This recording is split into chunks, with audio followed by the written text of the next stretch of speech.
আসসালামু আলাইকুম ওয়া রাহমাতুল্লাহি ওয়া বারাকাতুহু।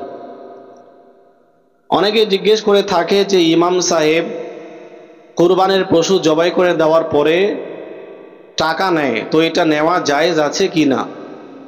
এ প্রসঙ্গে মনে রাখবেন যে কুরবানির পশু জবাই করার জন্য মজুরি হিসেবে টাকা নেওয়া এটা শরীয়ত সম্মত জায়েজ আছে, নিতে পারে।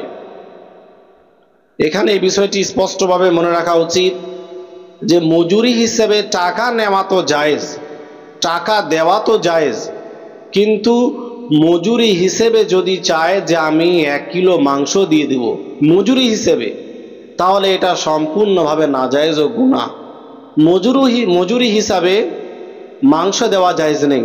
এ প্রসঙ্গে হুজুর আলা হযরত রাদিয়াল্লাহু তাআলা সুস্পষ্টভাবে ফাতাওয়া রাজাবিয়া 20তম খণ্ডের পেজ নম্বর 307-এর মধ্যে উল্লেখ করে দিয়েছেন যে টাকা দেওয়া যাবে মজুরি হিসেবে জবাই করার জন্য, কিন্তু মজুরি হিসেবে মাংস দেওয়া জায়েজ নেই। যে ইমাম সাহেব বা মুয়াজ্জিন সাহেব জবাই করার জন্য মজুরি হিসেবে টাকা নেয়, তারা অবশ্যই জায়েজ কাজ করছে, তাদের জন্য বৈধ রয়েছে, অবশ্যই তাদের পিছনে নামাজ পড়া যাবে, এতে কোনো রকমের কোনো সমস্যা নেই। আহকামে শরিয়াত 1ম খণ্ড পেজ নম্বর 146-এর মধ্যে এ ব্যাপারে আলোচনা করা হয়েছে।